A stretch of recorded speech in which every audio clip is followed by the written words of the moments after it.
할렐루야. 주 예수님 은혜 안에서 평안하셨습니까? 계속해서요. 우리 민족의 역사도 일반 은총 속에서 성령님께서 주도하신 역사입니다. 한국의 상고사 일반 은총은요, 구약 하나님의 성령님께서 주도하셨습니다. 마고성 시대 환인 환국, 환웅 배달국, 단군 조선국, 북부여와 열국 이 모두 창세기 신앙을 일반 은총 속에서 성령님께서 보존시키셨습니다. 신약 초기의 기독교 신앙 전례도요, 보혜사 성령님께서 주도하셨습니다. 고구려, 백제, 신라, 가야, 발해 등 초기 예수님의 복음이 활성화되었습니다. 이 모두 보혜사 성령님께서 선교 사역을 주도하심에 포함이 되었습니다. 종말 재림 때 7명 성령님께서 세계 선교를 주도하십니다. 한국 교회를 세계 선교 마무리 국가로 주도하시고 주 예수님 재림 요한계시록을 전 세계에 전파하게 하실 것으로 보고 있습니다. 계속해서요. 한국의 역사성에 대해서 말씀을 드리는 가운데 환국과 배달국을 입증하는 자료들을 말씀을 드리고 있습니다. 그리고 이 시간에는 환국 12연방 지도가 있는데요. 중국의 정사와 그러니까 정통 역사와 각종 사서에도 그 나라들이 한국 12연방, 동서 이만리, 남북 오만리 나라들이 소개되고 있습니다. 중국 정사 진서 사이전에 위 나라 중 4나라가 소개되는데요. 중국 정사 진서의 사 이전에 위 나라 중 비리국, 양운국, 구막한국, 일군국이 소개가 됩니다. 중국 정사 당사 북적전에도 소개가 되는데요. 위나라 중에 우루국이 중국 당서 북적전에도 소개가 됩니다. 삼국사기에도 위나라들 중에 일부가 소개되는데요. 삼국사기에 구다국과 매구여국이 소개됩니다. 삼성기와 중국 정사 진서가 소개한 환국의 영토가 일치합니다. 중국 정사 진서 사이전 영토인데요. 비리국은 숙신의 서북 쪽에 있는데 말을 타고 200일을 가야 한다. 양운국은 비리국에서 말을 타고 또 50일을 가야 한다. 구막한국은 양운국에서 또 100일을 가야 한다. 일군국은 구막한국에서 또 150일을 가야 하는데 이를 계산해 보니 숙신에서 50만 여리를 가야 한다라고 기록이 되어 있습니다. 중국 정사 진서는요, 당 태종의 명으로요, 편찬한 동진과 서진의 정사를 다룬 사서입니다. 방금 소개된 영토를 합하면요, 삼성기에 언급하는 남북 오만리와 정확히 일치합니다. 이러한 내용은요, 저 머나먼 과거 시대의 역사를 서로 다른 시대에 서로 다른 나라에서 서로 다른 역사가들이 다루는 것입니다. 그렇지만요, 이들 내용은 놀랍게도 삼성기에 기록된 내용과 잘 맞아 떨어집니다. 사실상 환인 시대는 앞에서도 말씀드렸다시피 구체적, 과학적 유적을 가지고 자세히 증빙할 수 없는 어려움이 있습니다. 그렇지만요, 중국의 진서, 사이전 등의 환국 12연방의 나라 이름이 기록으로 남아있는 등 분명한 흔적을 찾을 수 있기 때문에요, 부정하기가 어렵습니다. 앞으로도 추가적인 증빙 자료를 찾을 수 있을 것으로 우리는 기대할 수가 있는데요. 이 외에 환인 시대를 다루는 사서로는 일연의 삼국유사, 이승류의 제왕운기, 부계자의 규원사화, 골람의 응제시주, 조선왕조실록과 세종실록 지리지, 조정의 동사보유, 환단고기의 삼성기 상하편, 삼신오 재본기, 환국본기, 박재상의 부도지, 허목의 기연 등이 있습니다. 이들 사서에도요, 환인의 기록이 상세하게 나와 있습니다. 환인 시대는 바로 성경으로 말씀드리면 셈의 자손 시대입니다. 창대한 야벳이 셈의 장막에 거주한다고 했고요. 셈의 장막이 야벳보다 더 커져야 야벳의 창대함을 수용한다고 말씀하고 있습니다. 자, 환인 시대는 철저히 하나님만을, 창조주 하나님만을 섬기는 신앙적으로 통일된 시대입니다. 이 시대를 셈의 자손 시대와 비교할 수 있다고 보는데요. 셈이 하나님을 찬양하는 축복의 흔적이 환인 시대를 통해서 드러납니다. 자, 창세기 9장 26절에서 27절인데요. 또 이르되 셈이 하나님 여호와를 찬송하리로다. 가나안은 셈의 종이 되고 하나님이 야벳을 창대하게 하사 셈의 장막에 거하게 하시고 가나안은 그의 종이 되게 하시기를 원하노라 하였더라. 자, 야벳이 창대하게 되지만요, 그 이전에 셈의 장막이 세워집니다. 여기서 장막은 히브리어로 오헬인데요. 이는 단순히 천막, 장막, 집의 의미만이 아니라 거주지, 그리고 나라의 의미로까지 확대할 수 있습니다. 셈의 장막은요, 커져서 야벳이 그 안에 거하게 될 정도입니다. 이는 본질적으로 신앙적 축복을 의미하지만요, 다른 한편 일반 은총 차원의 축복도 포괄한다고 할 수 있습니다. 자, 이 같은 차원에서 볼 때 야벳이 셈의 장막에 거한다는 것은요, 셈의 장막이 그만큼 크다는 의미로도 받아들일 수 있습니다.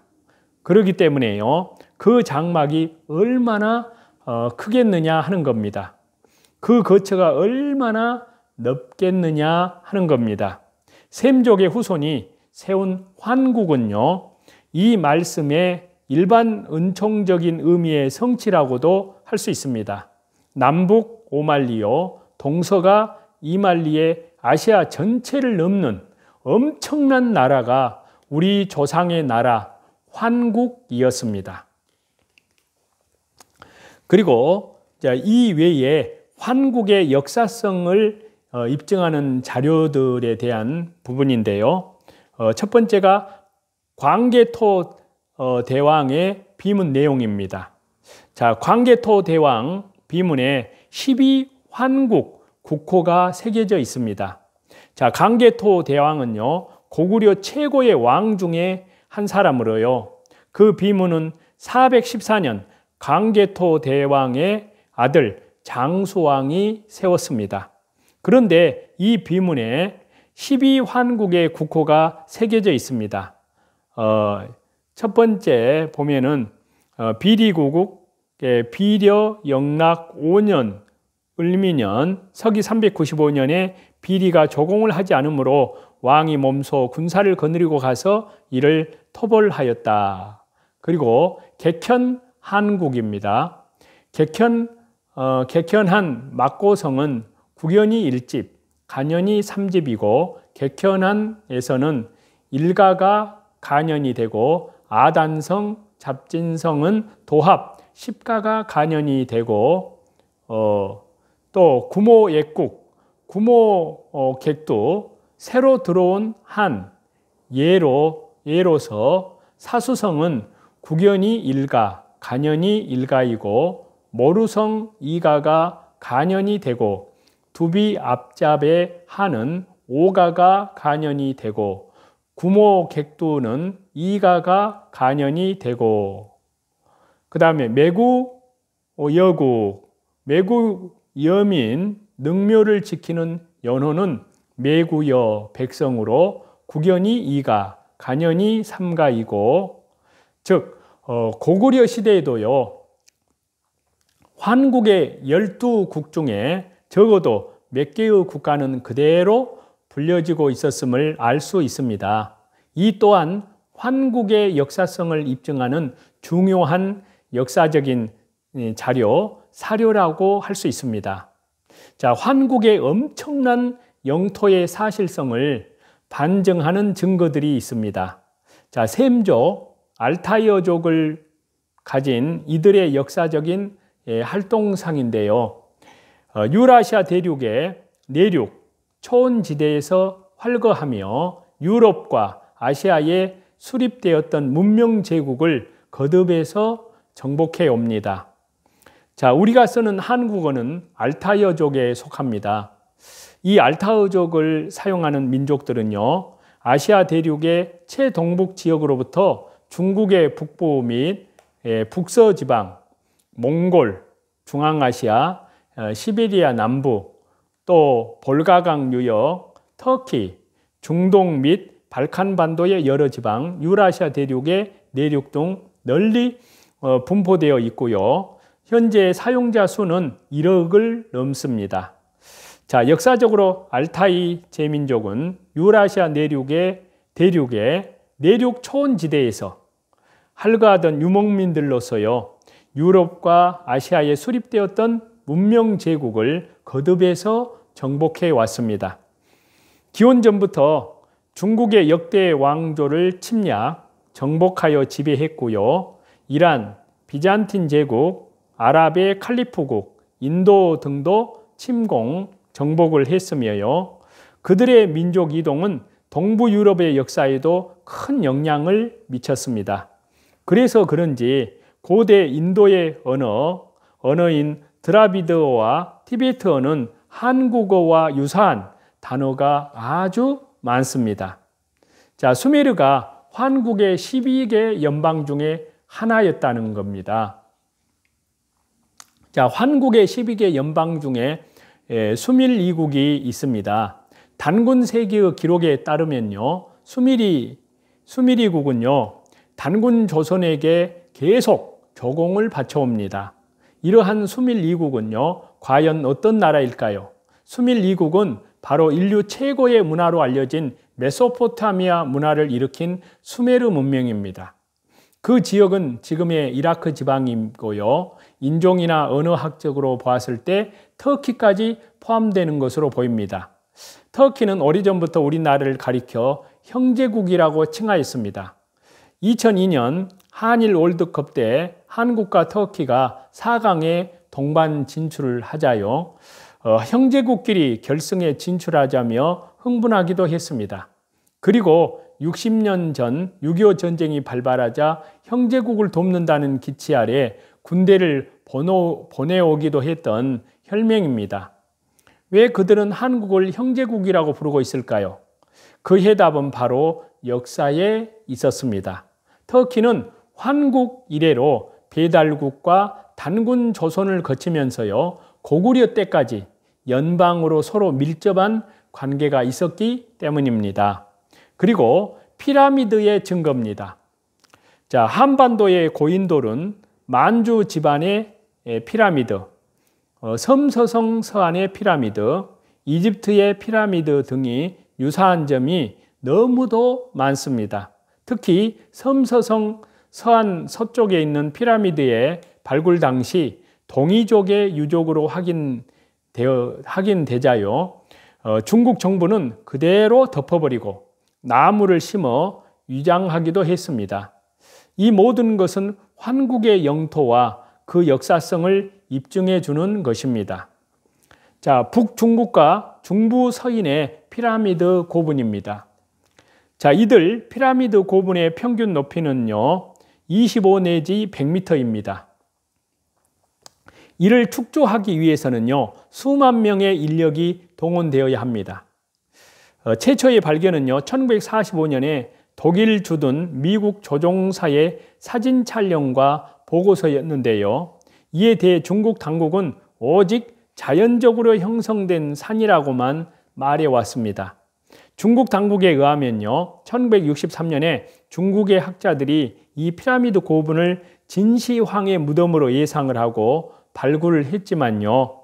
진시황의 무덤 이전에 만들어진 것이라는 사실이 서방으로 알려졌습니다. 현재 중국 정부에 의해서 철저하게 차단되어서 학술적인 조사도 불가능한 상태이고요. 따라서 연구도 제대로 이루어지지 않고 있는데요. 독일의 고고학자 하우스돌프가 만주의 피라미드를 촬영하여 독일로 보낸 후에 서방 세계에 만주의 피라미드가 알려지게 되었습니다. 이 커다란 초유의 피라미드에 대해서 서방의 학자들이 의문 제기와 발굴 요청을 했습니다. 그래서 독일 고고학계에는 6차례나 공식 조사 요청을 하였는데요. 이에 대하여 중국은 1987년 사진은 합성 조작으로서 그 지역에 그런 피라미드 무덤은 없는 것으로 조사되었다며 일체 접촉을 금지 및 함구함으로써 발굴을 회피해 왔습니다. 중국 만주의 피라미드는 위로 갈수록 좁아지는 계단식 형태의 모양을 하고 있는데요. 사학계에서는 이런 공법을 고구려 특허 축조 기술, 즉 들여쌓기 공법이라고 부르고 있는데요. 중국과 일본 지역에는 찾아볼 수 없는 오직 고조선과 고구려, 고유의 고분에서만 발견되는 한민족 전통적 건축 공법이라고 하였습니다. 내몽골에는요 5,000년 된 피라미드 고분이 있습니다. 중국 고고학자들이 중국 북부 내몽골 자치지역에서요 무려 5,000년이 넘는 피라미드 고분인 건축물을 발견했습니다. 이 피라미드 고분은요 아호한 베너 지역의 시지아지 마을에서 북쪽으로 1km 떨어진 산봉우리에 있었고요. 아랫부분은 길이는 30m 이상, 폭은 15m 이상인 3층 석조 건물이었습니다. 연영성의 고고학 연구센터의 유명한 중국 고고학자 구오다신에 의하면요. 이 피라미드 고분은 지금부터 5,000년 전 홍산 문명 시대의 것이라고 말합니다. 자, 홍산 문명은요. 내몽고, 중국의 내몽고 자치주인데요. 라이오닝, 연영성 서부, 그러니까 하북, 연영성 서쪽에 걸쳐서 분포된 신석기 문화권에 속하는 문명이고요. 중국, 한족 역사보다 훨씬 오래된 문명입니다. 그리고 티베트의 거대한 피라미드 고분입니다. 자, 세계에서 가장 큰 피라미드로 알려진 이집트 기자 쿠포왕 피라미드보다 더 큰 피라미드가 티베트 서쪽에 있습니다. 발견된 피라미드 가운데 가장 높은 피라미드는 180m 정도로요. 쿠푸 왕의 피라미드 146m보다 규모가 큽니다. 러시아 학자들은 티베트의 피라미드가 세계 최대 규모임을 확신하면서요. 대부분 피라미드들이 극히 오래된 탓에 심하게 훼손됐지만 정밀 조사한 결과 피라미드의 윤곽을 분명하게 찾아낼 수 있었습니다. 대부분 피라미드들은 돌로 만들어졌고요.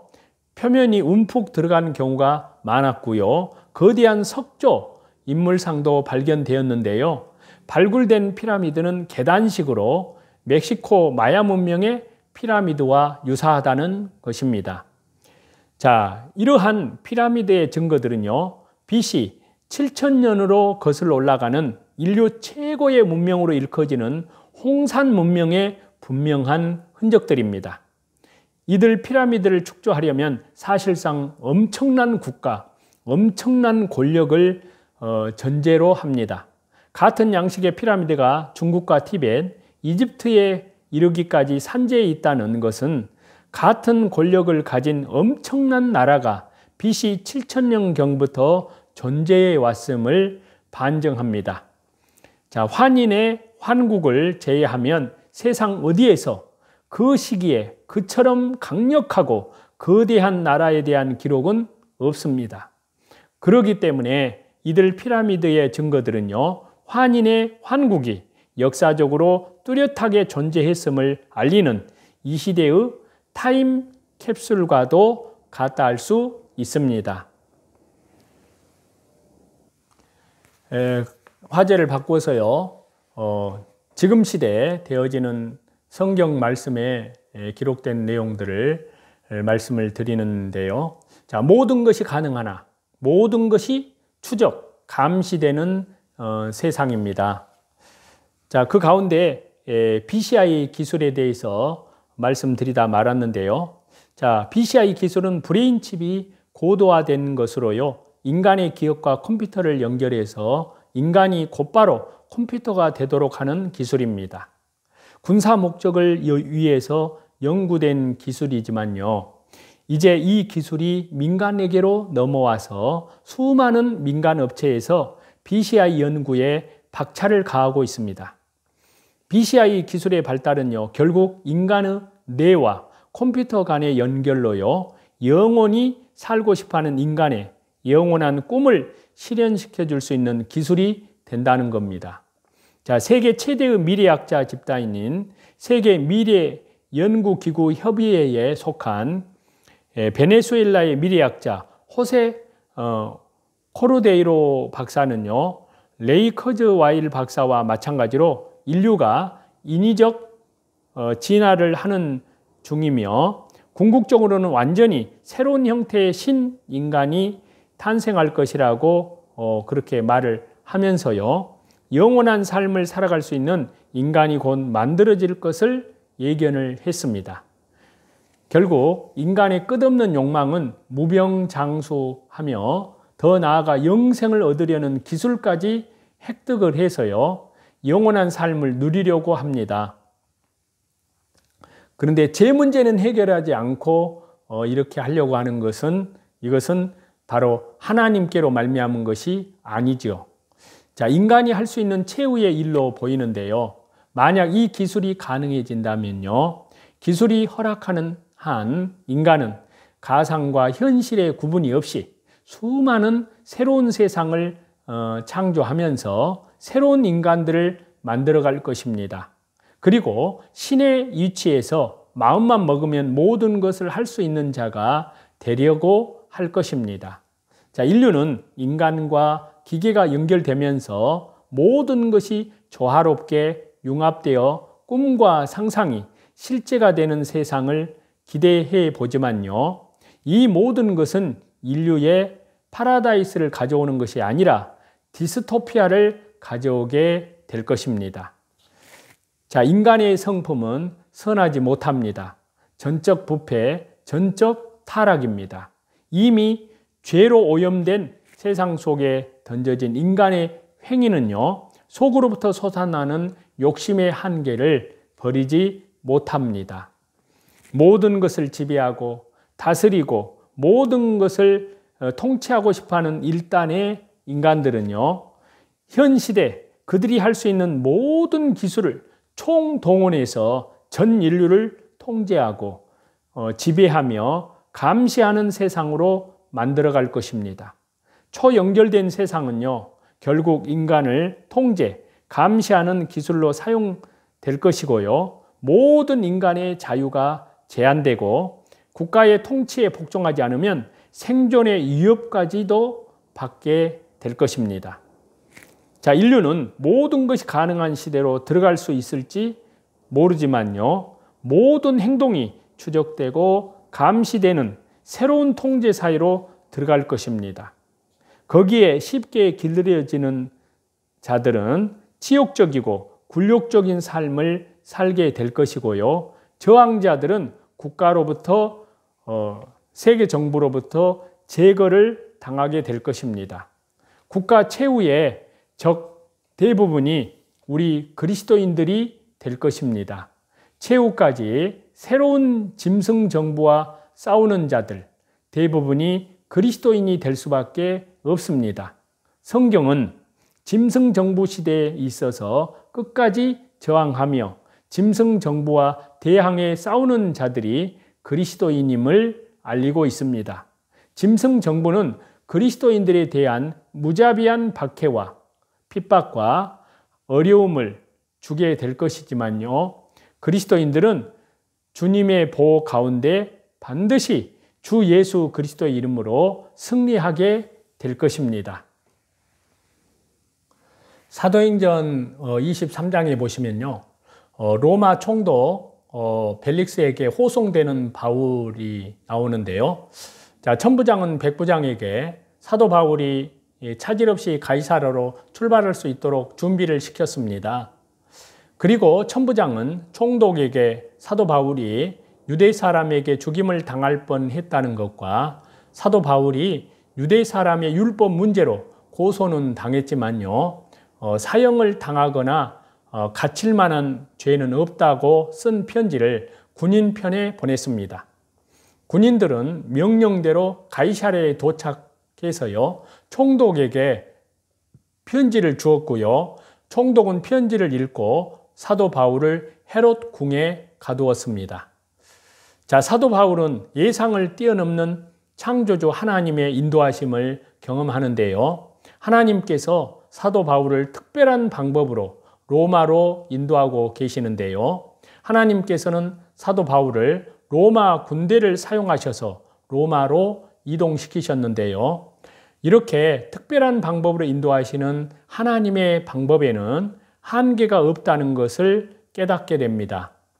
자, 저와 여러분, 우리는 오직 약속의 말씀을 붙잡고 하나님의 인도를 기다리면 됩니다. 혹시 하나님께 맡기며 기도로 준비하는 일들이 있습니까? 하나님께서는 우리가 기도로 준비하는 일을 인도하십니다. 끝까지 말씀을 묵상하며 기도로 준비할 때 주님께서는 환경을 열어주시는 줄 믿습니다. 찬송 드리시겠습니다.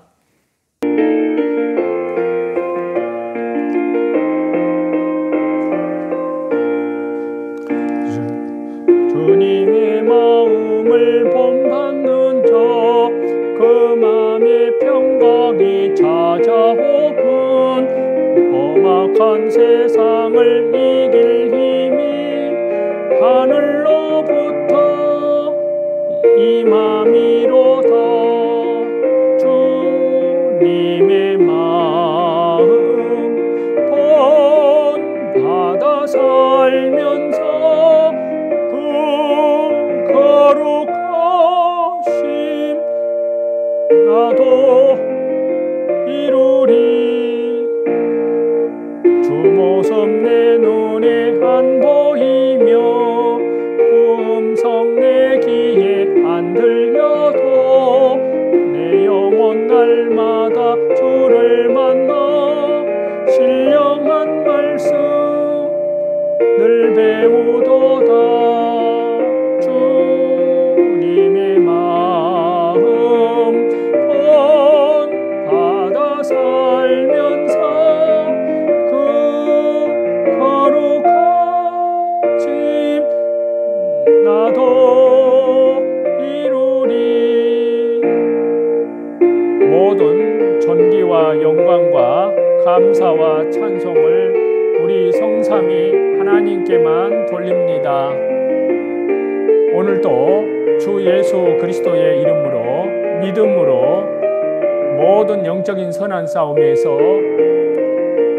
머리에는 구원의 투구를 쓰고 그리고 허리에는 진리의 띠를 띠고 한 손에는 믿음의 방패를 또 한 손에는 성령의 그 말씀으로 그리고 가슴에는 의의 흉배를 붙이고 발에는 자기 신발을 벗고 복음에 예비한 신발을 신음으로 구멍난 곳 하나님께서 막아주시고 또한 연약한 자를 강하게 하여 주셔서 주 예수 그리스도의 좋은 군사로 모든 영적 전쟁에서 승리하시는 저와 여러분이 다 되시기를 우리 주 예수 그리스도의 이름으로 간절히 축원합니다.